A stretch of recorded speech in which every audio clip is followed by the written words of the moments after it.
As soon as somebody hears that they're going to use their retirement, they think right away it's a taxable event. It's not. A truly self-directed account will allow you to invest in your fund in a piece of real estate.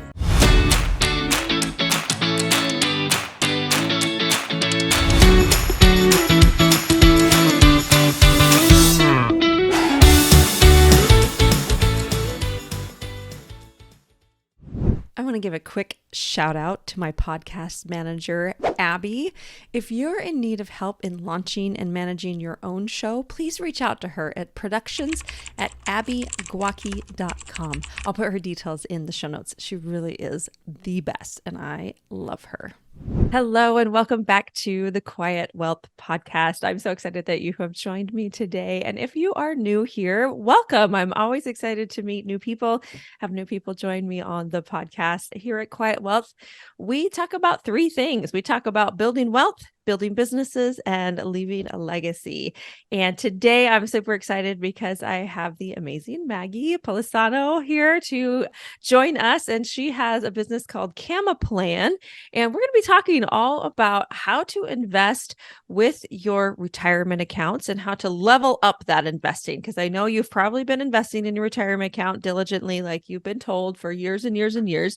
And now maybe you have $1 million in that account and you're thinking, how do I really make this grow even faster and be more intentional about it? And so that's what we're going to teach you today. So we're going to dive into that, but we're also going to dive into Maggie's story about how she launched her own business. Spoiler alert, she did it with her brother. So we're going to talk about that too and see how do you actually navigate that with family. So first, Maggie, welcome to the show. I'm so excited that you're here. Thank you, Camilla. Thanks so much for having me. And I'm excited to go into the benefits of investing with your retirement plan and what's out there. Perfect. Yeah. So let's talk about that for a minute, because I do a lot of group investing and a lot of investors come to me and say, well, I just don't have enough cash to be able to invest, because the group investing I do is called syndication. You have to invest $50,000 is the minimum. So it's not a low minimum. And we are looking for investors to come in, and people are like, well, I have a bunch of money in my IRA. Can I use that? And I say, absolutely, you can. So Maggie, will you explain to people how they can use their IRA to invest in real estate or alternatives other than the stock market? Absolutely. So the IRS, the Internal Revenue Code, is no different. And what I'm going to talk about is, and there's no tax penalties to as soon as somebody hears that they're going to use their retirement in something outside of a stock or a bond and a normal offering, they think right away it's a taxable event. It's not. A truly self-directed account will allow you to invest in your fund in a piece of real estate. So what they need to do is they need to get their account somewhere that will allow this. That's the first and foremost what they need to do. So the larger Fidelities, Vanguards, they're not allowing you to invest outside of what they're offering. The steps that they would take to do so and invest in it, they would get to CamaPlan. They would open an account with CamaPlan, transfer their account, transfer or roll over their funds into their truly self-directed account. The titling would be different. That's the biggest difference, right? So it's the retirement plan that's investing. So let's say Jane Doe, you've been successful with Jane Doe in an investment, and you tell Jane now that she can use her retirement funds to invest in your fund. She says, oh my gosh, how? So you lead her through the steps. But the biggest difference, Camille, is that it takes title in the IRA's name. So it would be CamaPlan for the benefit of Jane Doe's IRA. So now Jane Doe will receive a statement just like she did from Fidelity or Vanguard, but instead of saying the stock or the bond or the mutual fund within her statement, it now says whatever the fund is that you're offering, right? So that is visual, right? I think it helps to have the individuals visualize what that is so that they realize that there's no taxable event there. I think that a lot of people worry about that because they're like, well, if I use my money to invest outside of this or alternative, but the whole idea here is that there is still a custodian. There's still somebody who's making sure that that money is not in your hands and not like flowing through your bank account. Absolutely. There's still the rules. Just because it's self-directed and we're allowing for these investments, we're not breaking any rules. And that's the biggest thing is we get into the rules of it is there's disqualified persons that the retirement plan can transact with, right? So you're not going to have your children's IRAs. They're not allowed to invest in your fund because they're considered family. There's rules around what we can invest in and who can invest in it. So talk to me about the process, right? So if somebody wanted to use their IRA or a portion of it to invest in real estate. So maybe they want to diversify out of the stock market a little bit and have a more robust, diversified portfolio. What would they do? Like, what's the process look like? So, the most successful people are people that are successful outside of their retirement plan with their personal money. We're not going to give advice on their investment. So they're going to find a property and they are going to first open an account and fund it to make sure that they can be ready to make the offering once they do find the property. And as they go, they work with the title company. CamaPlan gets involved. CamaPlan lets the title company know that this is an IRA. This is how the property needs to be titled. They go to closing. The property gets titled in the IRA. Now they go to do rents. The person renting the property will make deposits into CamaPlan. All expenses will come out of that account for them. So again, they'll see the rent payments come in and they'll see their expenses go out of the account. That's an example of when you want to own the property individually, right? So if you want to be, I talk about this concept of being the active or the passive investor. If you want to be the active investor, go out, find a property and use your IRA to purchase that property. And you absolutely can do that.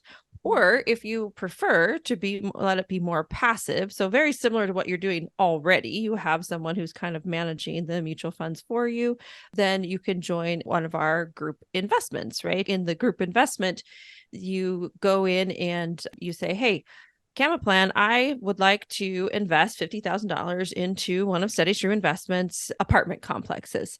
And so then we all kind of work together here to get the paperwork signed, and CamaPlan wires the money to Steady Stream Investments.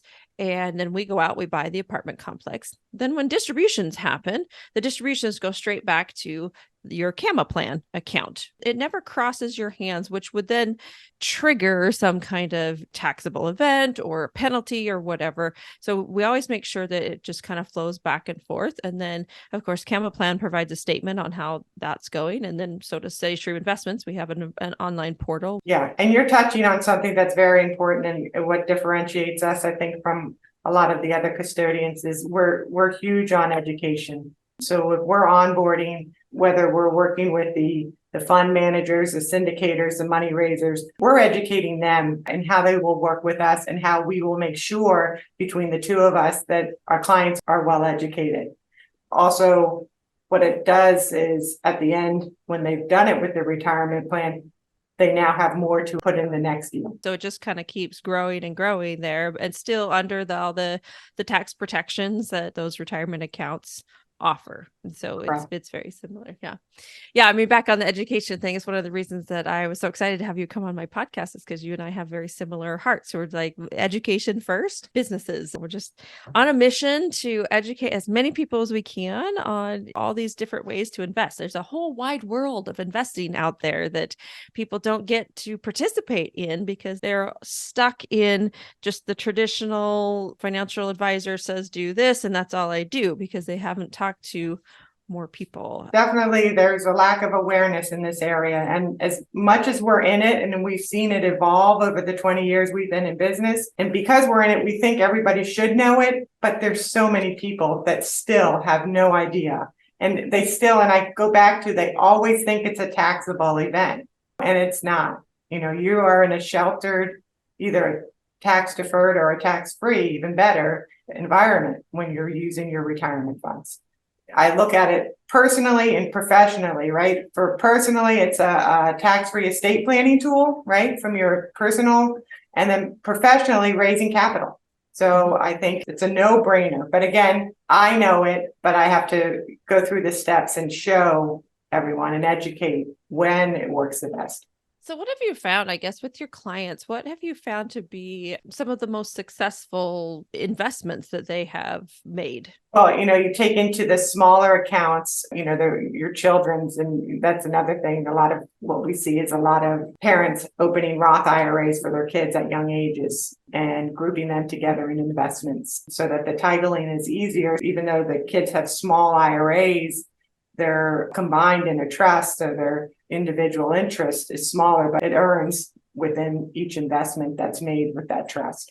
That I see as one of the most powerful opportunities in the investment world with the retirement plans, and such small ones, right? Because people are always struggling to do. And when they first get in, they don't know how to do. And so I think the partnering is helpful, and going into like the minimum investments where it's like the $50,000, like that's a great place, because people back in the day, this was only available, to the very wealthy, right? And this was out there for a long time, but it's just, the past 20 years, I feel like it's really exploded as an opportunity. So if you're investing in real estate and you don't know about this, you should. You're at a deficit if you do not know this. Agreed. It's such a powerful tool to be able to invest in real estate and to really grow your wealth in a tax sheltered way. It's just the whole combo. Like real estate gives you some really great tax breaks, and then you do it within your IRA and you're just protected and you get to keep more, right? It's another thing we preach here at Quiet Wealth is to keep more. Yeah. It's just that compounding, and the Roth. And when I say tax free, I always have to specify, because that means a Roth. Right? That's a tax-free plan. So you talk about the different plans. Again, the plans are the plans from the Internal Revenue Code. There's no difference there. We're abiding by the rules. It's just you're investing, how to invest in alternative investments, with your retirement plan. Okay. Well, you said something earlier about parents opening up a Roth IRA for their children. So talk to me about that. Like, what are you seeing? How does that work? How can you open up a Roth IRA for your kids? And why would you even want to? Why wouldn't you want to? Is the question.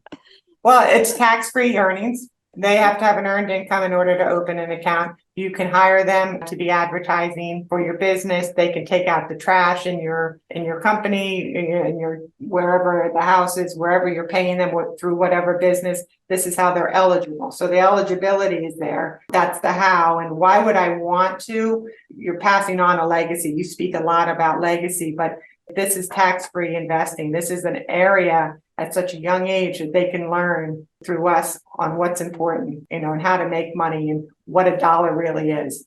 At the end of the day, when they go get a job and taxes are taken out, what is that hourly pay?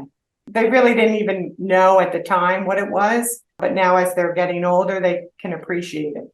And I don't know if you did the same, but it was something I learned early on, and it's the benefit of being the younger one in a very large family and having a great older brother that was interested in all these different areas. So actually, that's a mistake I made. I mean, I thought I was doing so good with my kids, and I tell a story often of how, I got my kids investing in real estate, but I missed the piece where we should have put it into the Roth IRA first and then invested it in the real estate, because we did all the things where we hired them in the business. We were able to shift income to them and use that tax strategy. And then each kid had $10,000 to invest. Then we took each kid's $10,000 and we went and we bought real estate together. So now they're getting passive income from that. We review the P&L statements every year with the kids, so they're starting to understand what a P&L statement looks like. And by the way, they needled me with lots of questions like, Mom, why was the water bill so big that in the month of May? And I was like, well, Mom didn't pay that much attention, so I don't know. Right. They're getting interested in it. And then we talk about strategies to make it, because it's a short-term rental that we bought. It's like a cabin. And so it's one that we use as a family. So they're each owners in it. Their net worth is growing. But I did miss that step of having them put it into a Roth IRA first, self-direct it, and then put it into real estate. And that would have been even better. So I'm learning my lesson. No, we are always learning. First. Yeah. And that's one of the biggest things. It's you always have to be open to learn, because one, the rules change every so often. And two, there's things we go along. We think that we're doing what makes the most sense. But if we're not out there listening and to different podcasts, going to events, we're not learning, so I think that's a big thing. And to me, like in my mind, in my early 20s, when I was like trying to really figure out investing, the stock market didn't make much sense to me. I really had a hard time understanding it or finding good mentors to really help me understand. But real estate is something I could really grasp onto. But in my mind, the only thing I knew was that, oh, Roth IRAs and IRAs are stock market investments. I know. That's all they are, right? It's, And so that's what you think it is, growing up. it is a mindset. It is. And Yeah. you still have a hard time getting people over the hump of realizing that that is a tool. That is like one of your biggest tax tools, that you have. And I think especially at, my age or, where you start to accumulate, you're starting to accumulate your wealth. And if you haven't been using it, you should be. And if you are an investor in real estate or real estate related areas, you need to, exercise that tax tool and see what it can be doing for you. Take that investment that you did personally that you didn't need to live off of and look at it as if you did it in your retirement plan. And that's going to give you a very good idea of what you were missing out on and what amount of money you had to go into your next investment. And I think that's the balance too. A lot of people want to retire early. And one of the drawbacks of having your investments all in the Roth or the IRA is that you can't really access this till you're 59 and a half. And there's a good balance, right? And so when I think about investing and I think about the different buckets, right? So I need some investments in my bucket that's going to sustain me, right? Some passive income that's just coming in today that I can use.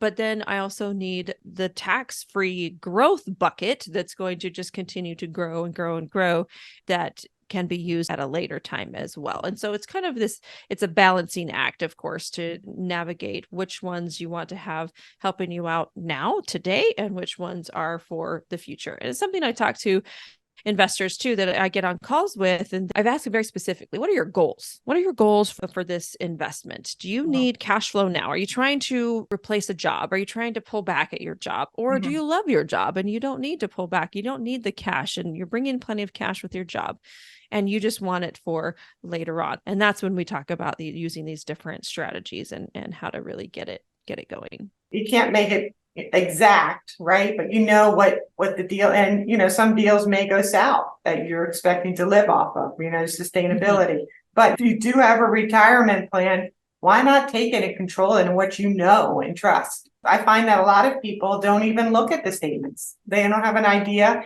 They don't know the fees that are associated with it. And they don't know really what the real returns are on it.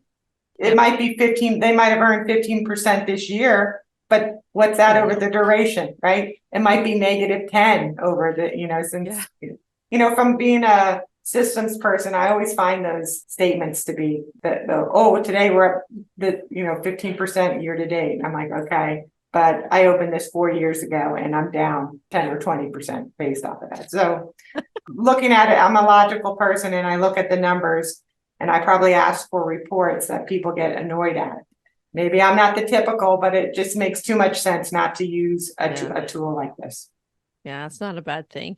Going back to Roth IRA for kids as well, I don't think a lot of parents know this. 529 plans came out as a big push for parents to save money for kids' college. Yes. But the interesting thing is a Roth IRA can be used for the same. You can pull money from the Roth IRA for kids' college. And also you can pull money for a first-time home purchase for them. So it's a lot more flexible, I think, than the 529. And so I'm not a fan of the 529. Let's just be honest. I never did 529s for my kids because I felt like they were so restrictive.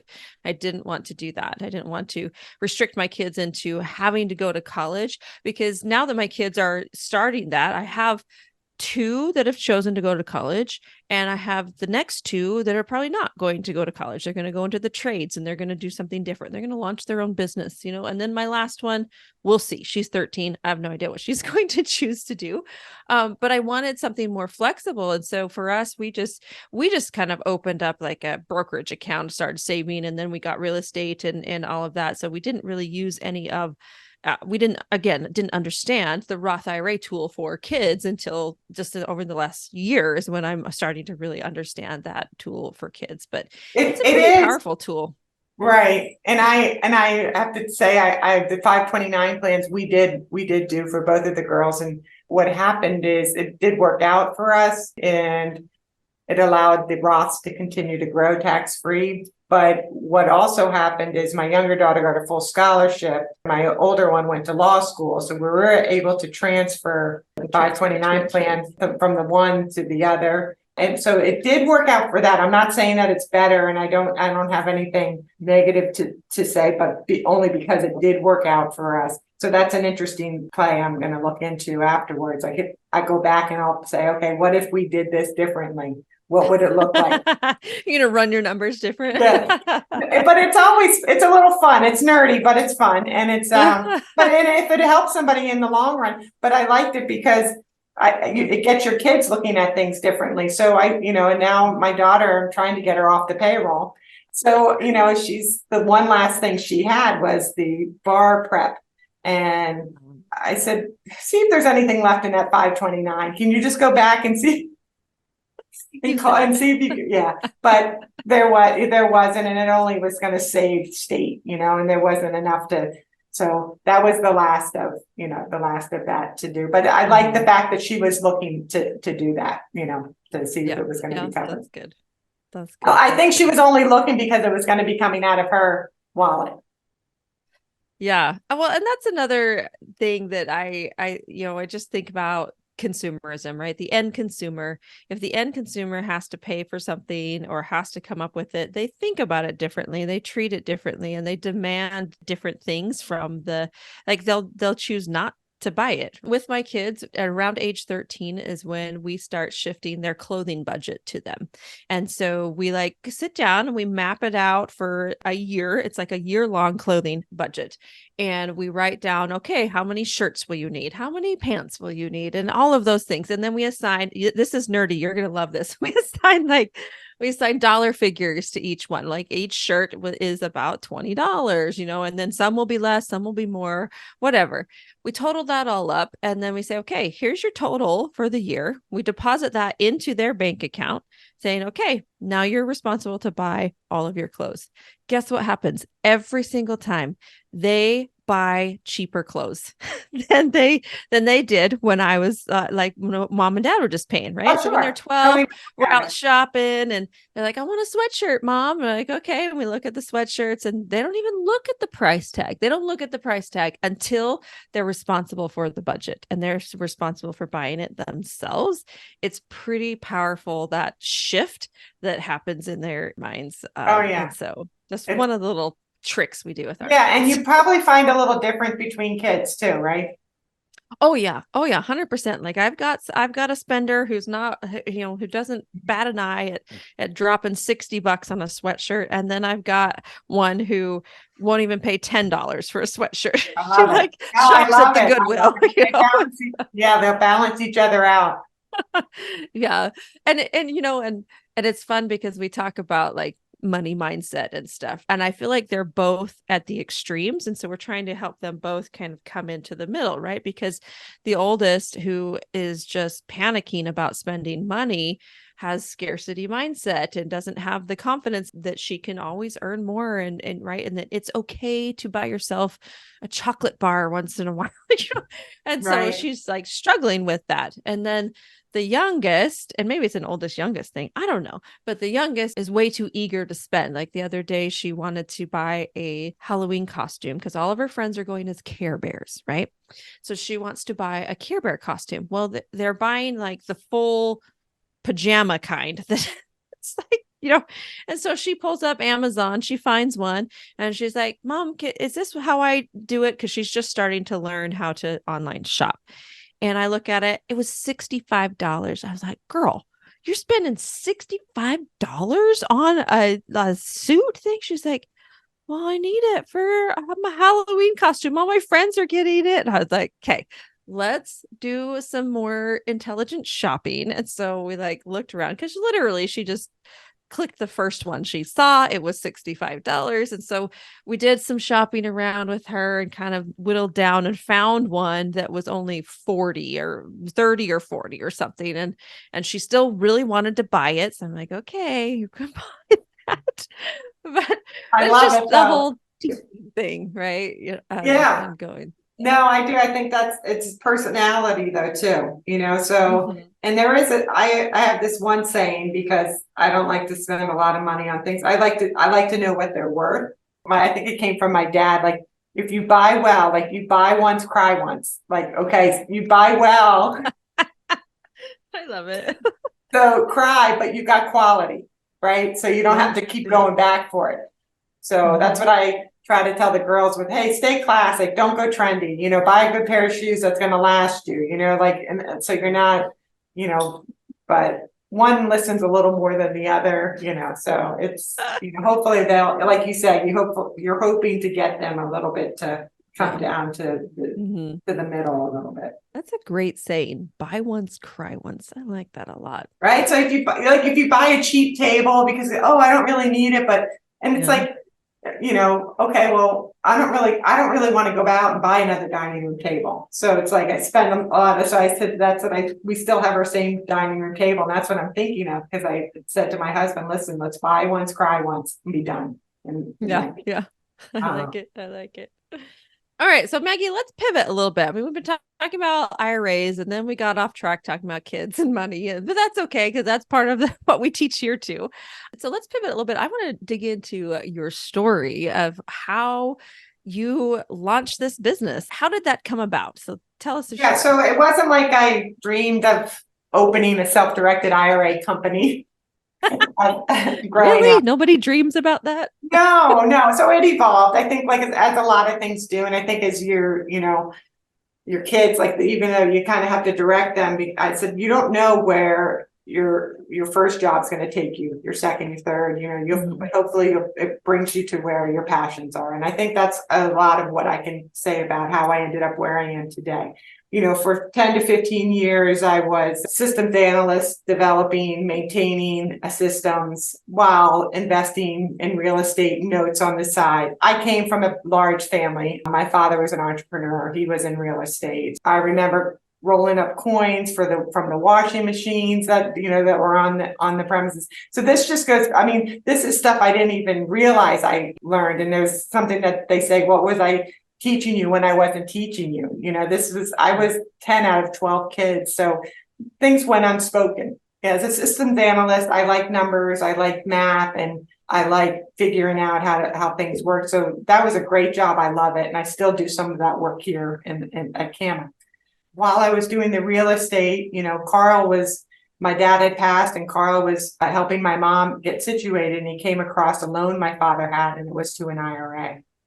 And that's how we came to find out about it. So he was helping my mom, and amongst that, he found that IRA, and then we found the power of using it. Wow, if they're using it. And back then, I mean, interest rates were crazy. I want to say that my dad was paying somewhere close to 17%. Don't quote me, but it was somewhere crazy like that. And so you start to try to see yourself on the other end. It's like, yeah, why not if we can do that? So being from a real estate family, having the technical background, seeing the benefit of the retirement plan, we felt like we could help, be investors that help other investors, utilize the retirement plan. So that's how we got here, after a couple conversations or many conversations, and what we thought would be so simple, maybe not as simple as we thought, but the idea is simple, and just we've really grown and had a fun time doing so. That's another fun thing that Maggie and I discovered about our connection, is that we're both from large families. Like I'm third of 10, and we both have a brother named Carl. That's right.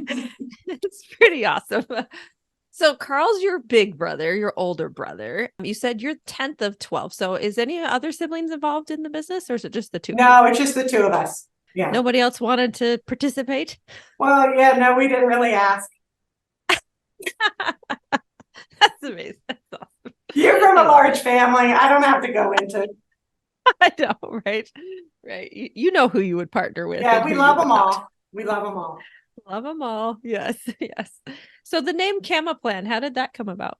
If you take the first two letters, that's Carl's, and the second two are, did you know already? No, but as soon as you said the letters, I was like. So it's a Carl Maggie retirement plan. Okay. I don't know how well that sells, but that was kind of a, we didn't want something very long, and it was kind of a quick meaning to it. And so Yeah. I allowed him to go first because he was older. So otherwise. Otherwise be Maca. Yeah. CamaPlan. Yeah. Hey, we started out 20 years ago taking accounts in. I just think the education of, self-directing, the tax-free, tax-deferred environment of people investing in the real estate. If people are investing in real estate and they're not using their plan, they should. I can't say that any more times than I have already, probably in this podcast, but there's ways we've streamlined it. Being a system person, I love processes and I love them to be easy. I know this sounds like a difficult concept, but it really is not. You are just buying real estate in your retirement plan, and you will get a statement the same way that you get a statement now. We have streamlined the application process, the funding, and the purchasing. You can do it all online. Of course, you're not going to want to do that. You're going to, we have the education centers here. We have a standing self-directed 101 class. You can sign up online, do it virtually, come in-house. We have a training center upstairs.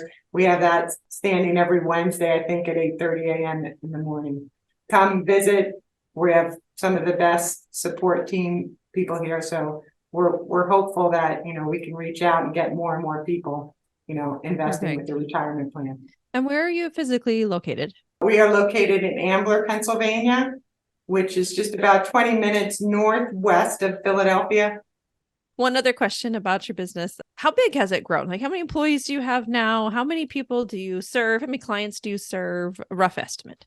So we have about, I think 8,000 clients, and we're, national. We've got sales reps on the West Coast, as you've met Sam, and we're from South Florida. So we do have an office in South Florida, but our operations is here in the Northeast and outside of Philadelphia.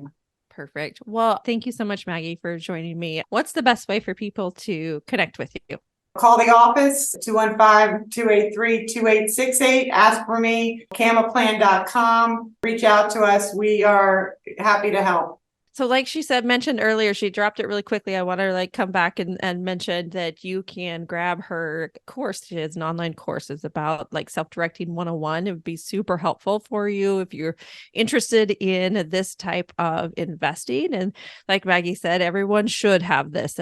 Don't have all your eggs in one basket. Diversify, move some of that money out of the stock market, get it into real estate. CamaPlan can definitely help you with that. And then I have a very similar thing on my website, steadystreaminvestments.com. I have a free masterclass that's all about passive investing, the process, everything you need to know A to Z. It's a self-paced video course that you can take. It's free because just want to continue to educate everyone out there. So thanks so much for joining us today. Appreciate you. And please share this episode with someone that you love.